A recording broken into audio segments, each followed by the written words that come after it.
It's like, what is a woman? Well, Can you tell me what a woman is? This guy is fucking stupid! Hello, it's your favorite YouTuber who doesn't post for like a year and then just hops back on and makes something like I never did anything or left at all. Today we're going to be talking about Blaire White, specifically her video just named Reacting to Dr. Phil's Crazy Trans Debate with Matt Walsh. So I actually found this video because a friend sent me to it, and he asked me to make a response to it. So I started writing down notes like I do with my 6,000 character long responses to anything someone asked my opinion on. And then I just realized, you know what? This would make a perfect video for me to like get back into the swing of things. So here I am. Thank you for my friend for recommending this video, or else I probably would have never done this. So without further ado, let's get into it. this is a hot topic. Yes. That's a good thing, right? Yeah, absolutely. Why is it a good thing? I guess because it creates dialogue and it invites conversation to learn about other people. Yeah, and I think a lot of people are really confused about gender identity in these times, and it's good for us to have these conversations so people open their minds and relearn and unlearn to what we've been taught. Right. So this is always a disturbing talking point. It's a very common talking point from these activist types, which is that people need to unlearn things, right? They need to relearn, unlearn. Unlearning preconceptions about the world is not some condescending thing academics do. It's something necessary to erode our common belief that may be held unquestionably or held by false or misleading evidence. I personally had to do this just to even accept trans people on like my initial exposure when I was like, what? I think it was 14 at the time, maybe? Yeah, just about.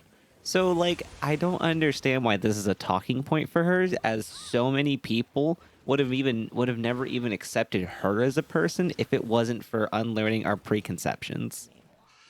And Addison, many people think gender pronouns are exclusive to the LGBTQ plus community, but that's a misconception, true? Yeah. Well, everybody has pronouns. Like, you may use he and him as your pronouns, right? I use they and them as my pronouns. So Addison has a point here. And by the way, throughout this video, I mean, I'm sure you guys can guess which side I agree more with, just because if you know me, you know. But I'm going to be giving kudos where they're deserved from both parties. I'm going to be as objective as I can here. And Addison does have a point that many people who sort of go to battle with these trans activists and the extremely woke people tend to make the talking point that I don't even have pronouns. You know, I don't have pronouns. It's like everyone actually does have pronouns. This is one of those nitpicky points, but I like how she says she'll be giving kudos to points she agrees with throughout the video and doesn't proceed to give any of the sort throughout it. But at least she didn't say that pronouns were invented by the left, or else this would have turned into me just dragging her for being a particular crazy form of useful idiot. Also, would really like to learn what her definition of objective is. And what doesn't occur to Addison's tribe is that most people find it highly obnoxious when you wear your pronouns on your sleeve like it's some sort of accomplishment or badge of honor, or when you write it on your face. Yes, some people say that they don't have pronouns and then have society give them pronouns. Welcome to language. Languages are descriptive, or at least that's the side of the linguistic camp that I'm in anyway. Most people use typically gendered pronouns when referring to someone in the third person. However, when gender is ambiguous, people either to attempt to assign a gender based on voice, appearance, or actions, or they just use the more proper singular they. Also, for someone who complains about wearing their gender on their sleeve, your whole channel's identity of being the conservative trans lady really isn't helping your case. However, in Addison's case of having they them written on her face for a social media post, whose primary goal with her organization, Break the Binary LLC, is, well, exactly what the title says. So of course she's wearing it on her sleeve because the point is to spread awareness. They're the leader of a group that exists to advocate for non-binary people and post somewhat racy stuff on their Instagram to open up discussion and spread awareness. Like, if it's such an awful thing to you that people wear their gender on their sleeve to spread awareness that other people like them exist, you truly have the issue. There's no gender Gestapo coming to your house and forcing you to be educated on non-binary people. This is the media. I've met people who've literally just never heard of trans people, or if they have, they just saw it on the news that one time. Now, to be fair, Blaire White is trans, and unfortunately that puts her in a weird position of having to be conscious the same way other minorities are. And she probably does get asked to talk about trans issues all the time. But for most people, that isn't the case. Welcome to being on the political side of the internet. Of course you get what's topical and controversial at the moment, which is more than likely exacerbated by the fact that you talk about trans people and the LGBT movement as a whole. It would be like me complaining about my YouTube homepage, talking about socialism too much after I just watched like 10 videos on socialism. Like, no one's forcing it down my throat. I kind of just did it myself. Oh, hold on. Let me go get that. Alrighty. I'm curious what that could be. I was expecting my hair conditioner at the very least, so it's probably it.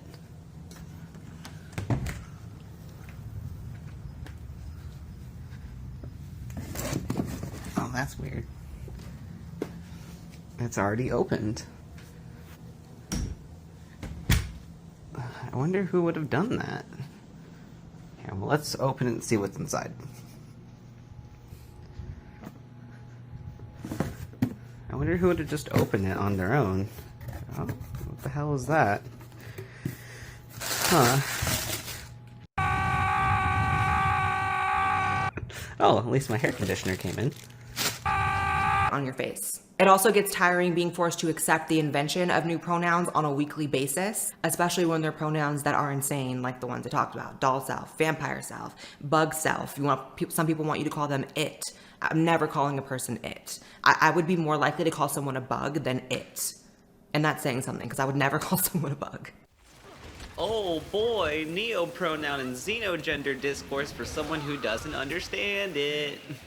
For one, this is a straw man argument. Second, I'm not going to be perfect on this because it's kind of a new concept for me as well, but if you can accept non-binary people, then this isn't that far off of a concept. Some people have genders that can't be described as either being in the binary, men or women.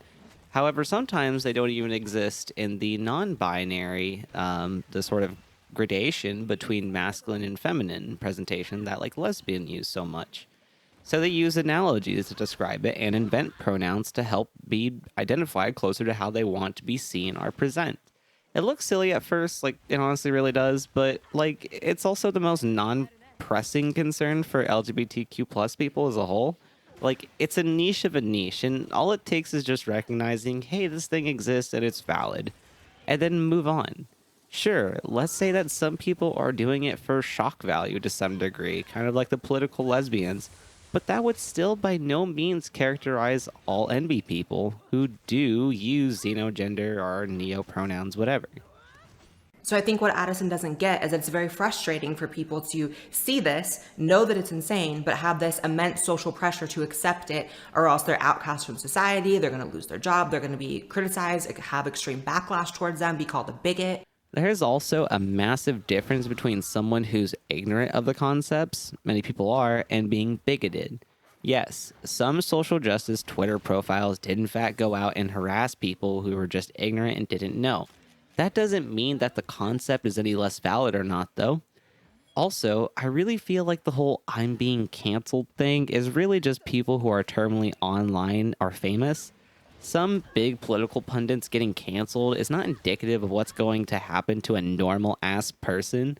For most people, it's the reverse. Oftentimes, it's more terrifying to admit that you are queer in general, as the reactions can just be uncriticized transphobia, homophobia, and sometimes even violence, with no repercussions whatsoever. What happens in the minority of cases to people on Twitter is not characteristics of the IRL experience. However, it may have the positive benefit of having normal people who see it potentially question their beliefs and internalized phobias.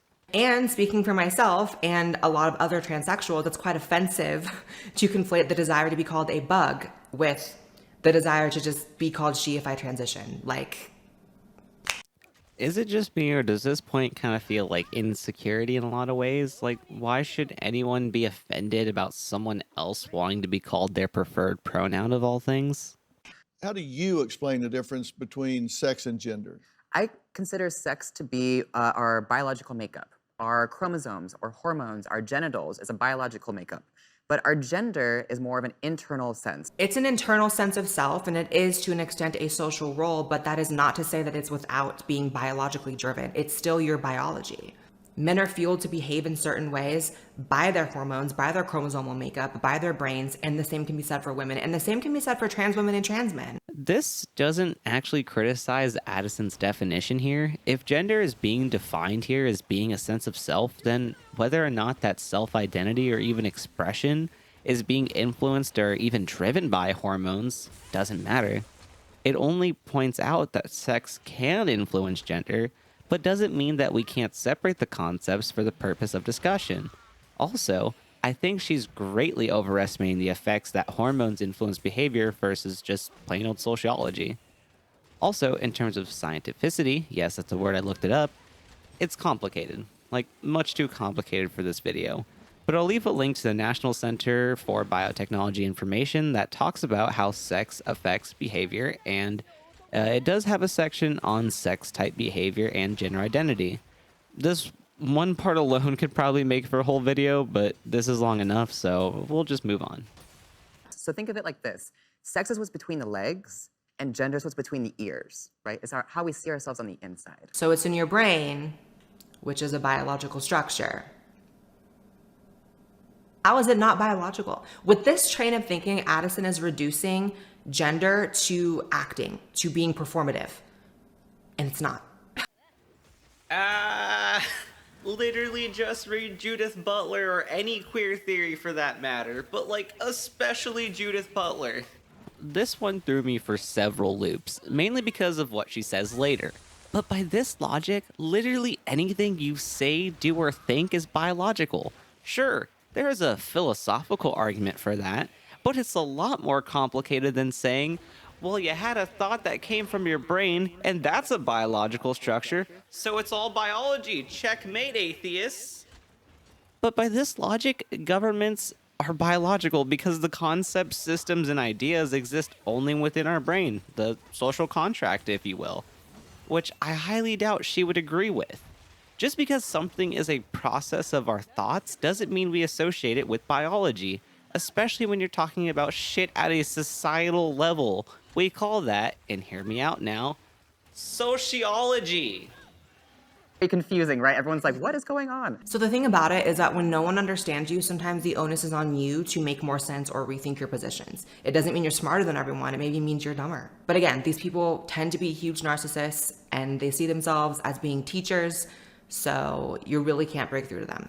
This is quite literally just nonsensical character assassination. This small little bridge in a conversation that just acknowledges that the audience is probably confused, as they probably are, in no way means that they are in fact lording over the audience and attempting to be condescending to the peasants, nor would it suggest that they are narcissistic.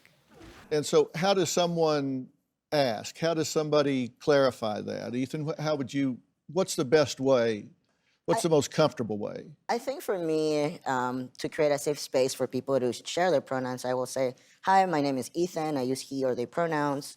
What about you? I mean, that's cool if you want to do that, and you're free to do that. But the expectation for all people to adopt this new greeting of, hi, I'm Blaire, how are you, what are your pronouns? It's just not reasonable. It's never going to happen. And for 99.9% of people, if you ask them what their pronouns are, they're either going to be highly confused or offended. I personally would be offended. If you came up to me and you asked me if I go by he or she or what my pronouns are, I'm going to see that as some sort of attack and or shade. I did not transition for people to ask me what I want to be called. I transitioned to blend in with society. That's the entire point. So while these people are so focused on what does or doesn't offend them, it never occurs to them what may or may not offend someone else. It's always, always, always about them. And that's the biggest problem with their ideology, is it's very, very selfish on a very basic level. And it's why so often, no matter how much backlash I get, I highlight the differences in the non-binary agenda and the trans agenda, if there is an agenda for either of those things. The goals of the non-binary movement is to be asking people what their pronouns are. The goals of the transsexual movement is to never be asked and to just blend in society. Those are two completely antithetical goals, and they're not reconcilable at all. Oh boy, parsing language is fun. Ethan said to create a safe space. There's no demand for all people to do this, nor is this in any way said forcefully. They just typically use this form of greeting to create a safe space in people of their own congregation. please find me this gender Gestapo that is trying to coerce or force you into using some fucking greeting. I'm sure she's dealt with that, and I recently had this greeting used when I did a new member initiation for an organization. It's like the most benign thing ever in an organized group. Here's where I lost it, though. She just said earlier that gender is self-identity, and then now says that she would be offended if someone asked what her gender identity is. Then goes on, pointing out, I did not transition for people to ask me what I want to be called. I transitioned to blend in with society. Almost like people should assume your gender based on your performance. This is why you should read Theory, boys and girls, so you don't contradict yourself in less than 5 minutes. Also, I don't get why that would be selfish. As if asking someone's self-identity is rude or offensive. Asking questions, like literally just asking questions, is offensive now. They've really flipped this whole victim mentality thing on its head. Now she's the victim of people asking her questions. Also, yes, transsexuals, as she's using the term there, and there's some kind of vagueness with the definition of this word, but are generally opposed to non-binary and a lot of trans people because of this pigeonholed idea that the only reason to transition is because you're greatly ill by dysphoria, which comports with, of course, never changing society's closed-minded and sexist notions. Alas, though, the projection is strong as she claims that they're really the ones being selfish and only caring about themselves. Says the one who can't be bothered to not offend someone else by simply asking a question. Let's just skip ahead to when the opposing side, Matt Walsh, comes in, because that's the good stuff. That's what you're here for. Oh yay, Matt Walsh, the classic conservative hot take factory. The one who is, quite literally, against Blaire White's existence. She's pretty good at platforming people that just flat out don't even want her to exist. So you can feel however you want. I mean, I could sit here and say that I feel like a tomato plant, but that doesn't mean that I actually am those things. So your self-perception, you can have whatever self-perception you want, but you can't expect me to take part in that self-perception or to take part in this kind of charade, this theatrical production. So Matt is right in the sense that the expectation for your self-perception to be paralleled and mirrored by other people in the way they perceive you is just unreasonable. You can't expect that ever in life, whether it's maybe you think you're an amazing baseball player, but someone else thinks you absolutely suck. Maybe you think you're highly attractive, but this person you want to date does not think you're attractive. So it can be true of more shallow things like that, or it can be more true of these deeper senses of self that you have, like about your gender. Just because you see yourself as a certain gender does not mean everyone else is going to. And that's just the reality of life. I think it's a much healthier mindset to encourage people to be happy with themselves and to not expect or need validation from anyone else. I don't receive validation from anyone else other than the few people that are very close to me and that I love. And from me, I get my own validation from my own sense of self and from me. This feels more like platitudes than anything. Like, no shit, your self-identity may not match with how society sees you. 5th graders can grasp this concept. Yes, it's healthier to receive self-validation and to be happy with yourself. But, of course, you want other people to see you the same way you see yourself. That's like one of the core ideas behind gender dysphoria. We're social animals. How society sees us will ultimately affect how we feel about ourselves and our relationship to society at large. The contradiction between society and self can bring an amount of dysphoria that is difficult to cope with. I have some days where I feel really down about myself because of the role expectations in society, because I don't identify with it, yet I'm still seen as that and am expected to do it. This is the inner conflict. Not everybody experiences it to the same severity, which is dependent on a variety of factors. You don't get your own pronouns, just like you don't get your own prepositions or your own adjectives. You know, it's like if I were to tell you, my adjectives are handsome and brilliant, and no matter whenever you're talking about me, you have to describe me as handsome and brilliant because that's how I identify. It makes no sense. You don't get your own pronouns. That's grammar. That's language. I have like a burning hatred for Matt Walsh. Like, I'm trying not to respond to anything he says because, like, it's not the point. But conflating fucking adjectives and pronouns just shows that he literally knows nothing about either gender or even language for that matter. So you think it's a delusion. someone is self-delusional. Yeah, I think it's delusion. It could be mental illness. It could be it's a lot of different things. With children, you know, there's It can be for some people. I think there are definitely some people out there who are terrified to acknowledge their biological sex. And there are definitely people who even genuinely believe that they are able to change their biological sex through transitioning, which is not possible. But I would be curious if Matt knew that there actually are a lot of transsexuals. In fact, I've in real life never met a transsexual who doesn't know this, that you can't change your biological sex. You can only change your secondary sex characteristics. What is she even responding to? Like, no one said anything about biological sex. And no shit, you can't change your sex. No one I've ever met, trans or otherwise, has ever said that you are in fact going to become a bio girl now because you took some titty Skittles. when a 4-year-old boy comes to you and says, "Oh, I'm a girl," here's a good follow-up question. What is a girl? Ask him what he means by that. What do you mean by girl? And when you ask him that, here's what he'll tell you. He will tell you what he really means is that he wants to do some of the things that girls do, like play with the dollhouse, or you know, he likes the color pink. That's fine, play with the dollhouse, but you're still a boy. This is absolutely correct. And while gender nonconforming behaviors or interests can be present in children at a very, very young age, it certainly was for me. This can sometimes, in rare cases, be an indicator that later in life, that child is going to make the decision to transition. But more than likely, the more likely options, there are a few more likely options, that they're gay, that they're lesbian. And I think there's a real danger in jumping straight to, oh, my child is trans, we're gonna change their name, we're gonna, have them dress as a different gender, when in reality, that's the least likely reason why they're expressing the things they're expressing. I don't think people understand that actual gender dysphoria that is so intense that it actually drives someone to transition is such a separate issue from just, I like the color pink and I like girly things. Both are usually present in these incidents. Both were present for me, but just to paint a picture, at the height of my gender dysphoria, when I was in my late teens, when it was the absolute worst, I couldn't leave the house, I couldn't go to the grocery store, I couldn't be a functioning member of society to really any extent. It was that debilitating. And even then, the solution is going to be different for everyone. I know people that have experienced gender dysphoria throughout their life and are so glad they never transitioned because it was never quite that bad, or it went away and it comes back, or sometimes I have it, sometimes I don't. It's different for everyone. However, Blaire, this doesn't mean that everyone who has gender dysphoria will manifest it in such a way that is debilitating like that. Some people will have gender dysphoria, like you mentioned, where it goes in and out like the seasons, or experience it in a way that isn't debilitating.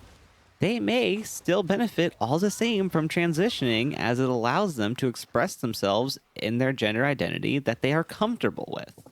I am a success story in terms of transitioning, and even I could never have figured that out at 4, 5, 6. And it's just disturbing that liking the color pink, or liking to play with Barbies as a boy, or being tough as a young girl is somehow the bar of entry for being trans now. And I think that it's just going to cause a huge wave of backlash in the future, but we'll get to that, I guess. Outside of dumb liberal parents being dumb liberal parents on social media, what's the concern?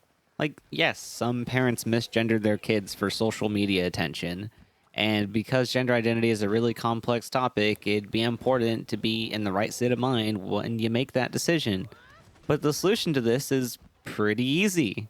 More education on gender identity, the use of puberty blockers for kids who are still unsure, and granting kids more agency over their gender identity. The only person who can know your gender identity is yourself, not your parents or anyone else.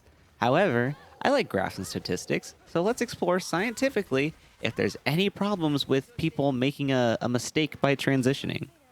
A 2015 report by the National Center for Transgender Equality found that out of a sample size of 28,000 people, only 8% of respondents recorded having detransitioned at some point.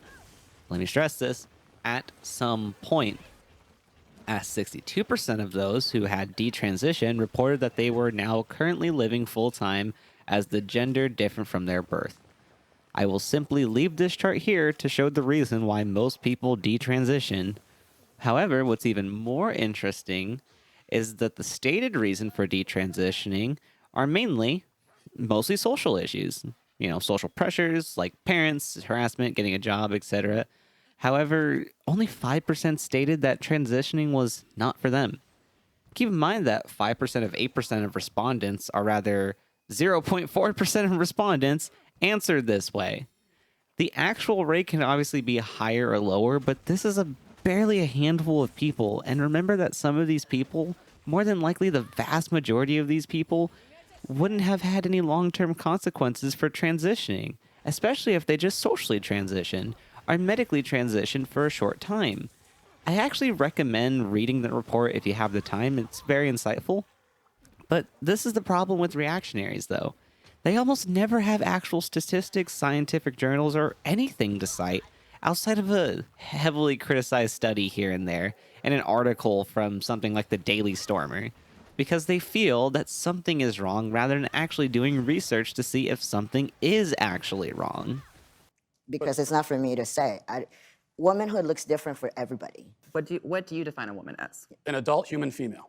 And what does a female mean? Well, how that's do you define a female? someone with female reproductive organs. Okay. Someone who's, here's the thing, when you're female, it goes right down to your bones, your DNA. So that's why if someone dies, Okay. we could dig up their bones 100 years from now. We have no idea what they believed in their head, but we can tell what sex they were because it's ingrained in every fiber of their being. Interesting. This is correct. In 100 years, if they dug up my body for whatever reason and ran tests or whatever the hell they do, they would absolutely see that I was a biological male in my life. And this piece of information is entirely irrelevant to me or the quality of life that I'm living. Here we go, once again, with this weird not real bio girl or bio boy argument. Once again, who the fuck is claiming that? Like, that they just changed their biology altogether? Like, the reason Ethan can't define what a woman is because what comprises being a woman in this society, such as gender roles, expectation standards, etc., have changed throughout time and location. Being a woman is going to mean different things to different people. Just as kind of a small example, the color pink was typically seen as a masculine color, while blue was considered the more feminine of the two, and that's just as recent as like 1918. Also, why is Blaire White just letting Matt Walsh conflate sex and gender together like this? She obviously recognizes the difference between sex and gender, but he just defined woman here being obviously used in the social context, as being an adult human female, which is flat wrong. Like, if anything, it seems that Matt Walsh doesn't have an ounce of intellectual honesty or twist the argument to say that they're not talking about the social, but rather the biological sex, which, once again, they're clearly not. The alternative, of course, is just to call Matt Walsh an idiot and move on. So I'm trying to understand. Your definition is that a woman is someone who is female, you said, right? Correct, Gotcha. is a biological female. So what happens if we have maybe someone who is female, identifies as a woman, right? Cisgender woman, right? As you just explained, maybe doesn't have the ability to reproduce. Maybe doesn't have those organs that you're talking about that are reproductive organs. She's still a woman. This is the lamest talking point. And I remember making this when I was like 20. Like, I remember at the very start of my transition, I was never, ever as fully woke as so many of these activists, right? But the little bit of I did dip into the annoying talking points, I would say things like, well, I know a woman who doesn't have a uterus, and it's cool, she's still a woman. I don't know what I thought I was doing making that point, but it's just embarrassing. It's just a man who gets his junk blown off in war is still a man. This talking point isn't made to somehow confuse the other person to think that the person with their blown off dick is somehow non-binary. The fact that the gut reaction to most people is to still identify the dickless man as a man is to question the typical definitions of what it means to be a man. Oftentimes, especially before the sort of popular coverage now, most people simply conflated sex and gender. This is a way to just get people to thinking of what it means to be a man or a woman and how complex it actually is. And it's not so simple as just being born with a mutilated mushroom or a corned beef sandwich. Since these people can't say it, let's just, this is how easy it is. A woman is an adult biological female.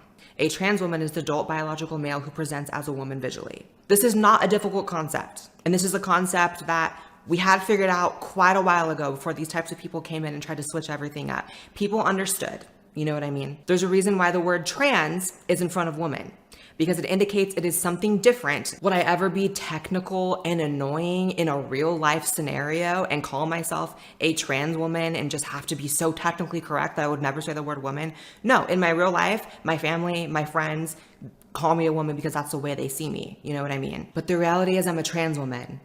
I was not born a woman. I was not born a girl to age into being a woman. There are so many aspects of womanhood that I cannot relate to. Are there parallels? Yes. If I'm sitting with my female friends, is it like I'm just so removed from their experience walking through the world as a woman that I can't relate to them? Of course not. There's plenty I relate to, especially for the fact that I did transition, and to a large extent, I've been able to integrate into society and be treated as such. So I would relate to a woman much more than I would relate to a man. When I'm hanging out with my friends who are men, there are certain things that I don't relate to, I don't understand, I don't have in common with them because I don't live my life like that. First off, let's just ignore the fact that the definition she provided on what it means to be a trans person would firmly put cross-dressers in that category. So I guess they're just rapid transitioners and detransitioners or something. But there's a reason why the term trans women are women, and vice versa when it comes to men, exist, because trans people often share a lot of experiences with their respective gender. Many trans women face the same sexual harassment, objectification, and stereotypes that cis women do, and may even experience it worse or sometimes different ways, especially if they're a minority. Once again, no one is making the argument that you will be a bio girl. Like, I promise, the gender Gestapo is not going to alter your chromosomes. Sometimes language can become a weird game, because for this debate to happen, for this whole reaction to happen, both Matt and Blaire have to simultaneously at least somewhat acknowledge what Addison is saying, but without understanding what she's saying at all. Once again, nothing that Addison or Ethan have said explicitly or implicitly mean that they think that trans women are biologically women as well. Either way, both sides of this debate are really just talking past each other, and it's very, very... Like, I can't believe trans discourse has even devolved into this. The concept of what a transsexual is used to be considered in every scientific and, every literature ever, an intense medical issue that afflicts a very small portion of the population. It can be treated in some cases by transitioning, and for some people, this creates a net positive result for their life. I am one of these people. And the goal was to integrate, be part of society, and honestly, shut the fuck up. It was about shutting the fuck up. It was about, I'm gonna transition and then just live my life. And I understand that I don't even do the whole shutting the fuck up part. I run my mouth more than anyone. However, at least I'm able to see both sides here and attempt to build a bridge. There is no reconciliation to be had between the Addisons of the world and the Matt Walshes of the world. Like, they are on two different planets, and there are no shuttles going back and forth. There is a middle ground that exists here, but it seems like no one's willing to get there. This is the part that pissed me off the most. No, you shouldn't just shut the fuck up. People have persecuted and discriminated against trans people and non-binary people all throughout history. Them shutting up and just accepting their persecution has never solved anything at all. The fact that Blaire White even has a platform today where she platforms other conservative pundits is largely because LGBTQ plus people didn't shut the fuck up. Whether it was the homophile movement, Stonewall, the lesbian vendors, etc., it was ultimately LGBTQ plus people taking a stand for their own rights, opposing their own oppression, and spreading propaganda about their movement that has led to the amount of change we have now. Also, if you take issue with the term propaganda, look up what it means first. Yes, the two viewpoints are irreconcilable. One side says that trans people don't exist at all, while the other advocated for expressing your identity regardless of what it be. Where's the middle ground, Blaire? One side believes your life is an impossibility, while the other at least acknowledges your existence. Finally, though, this is what Addison has to say on the reason she's unable to define what it means to be a woman. I have answered the question. You stood up here and said trans women are women. Yes. Tell me what you mean. What is a woman? Womanhood is something that, just as Ethan explained, I cannot define because I am not But myself. you used the word. So what did you mean when you said trans women are women if you don't know what it means? Right? So here's the thing. So I do not define what a woman is because I do not identify as a woman. Womanhood is something that is an umbrella term. It includes people That describes what? people who identify as a woman. Identify as what?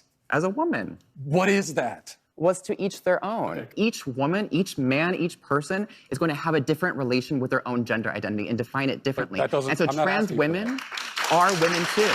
Okay.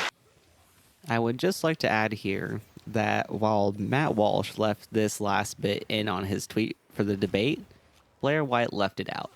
It seems like, at the very least, Blaire understands optics better than Matt Walsh does. Since I don't have an outro proper, I'm just going to do some recommendations here. First up, go check out ContraPoint's video on transgenders. It is like a 35-minute long video, but her videos are very entertaining and informative, and honestly, like, it's actually highly related to what Blaire White talks about in a lot of ways. What I think she's even mentioned in some of her videos before, but like transgenders and people who don't have gender dysphoria but transition anyway. Like, it's very related. I think you'll find a lot of similarities between Blaire White and Tiffany Tumbles. Next video I'd recommend is the video about puberty blockers from Mia Mulder. I did obviously mention puberty blockers, and I know at least someone watching this video is probably like, well, or you mentioned puberty blockers, but like that sounds like medicating a child, and like that's not safe or anything like that. Go watch her video. She talks about, you know, the efficacy and the safety behind puberty blockers. Next thing I'd recommend is if you're very curious about the LGBT movements that I referred to in this last part of the video, I'd recommend going to check out the book Stonewall from Martin Duberman. He is a gay historian, and he does a really good job covering like the Stonewall riots and the general homophile movement of the time of the 60s and 70s and kind of how it transitioned. The next book, I already mentioned it, Judith Butler, Gender Trouble. This is the one that goes into the performative theory of gender. I actually haven't fully read it. I've seen like little bits and pieces and read about it, but I've never actually fully read it. But if you're very curious about the performative theory of gender and like how to define it and things like that, I'd highly recommend give this book a listen or a read, however you prefer to enjoy your books. One thing that Addison talks about in the video of not being able to define what being a woman is because she's not a woman and things like that, I think she's referencing standpoint theory here. And while I disagree with the idea of like, you know, you have to be black to understand the like black experience or like be a woman in order to understand what womanhood is. I don't necessarily agree with that, but it wasn't in the purview of this video. So what I will do is I left a link to the Internet Encyclopedia of Philosophy that talks about standpoint theory. And I would encourage you just to go read about it yourself. It's legitimately a lot more complex than just saying that because you're not a woman, you can't understand what womanhood is. This one is specifically on the feminist standpoint theory. It's used in other contexts, though, and other lenses of philosophy and sociology and things like that. So I would highly recommend giving this a read if you're at all curious. Anyway, have a wonderful day, and ciao.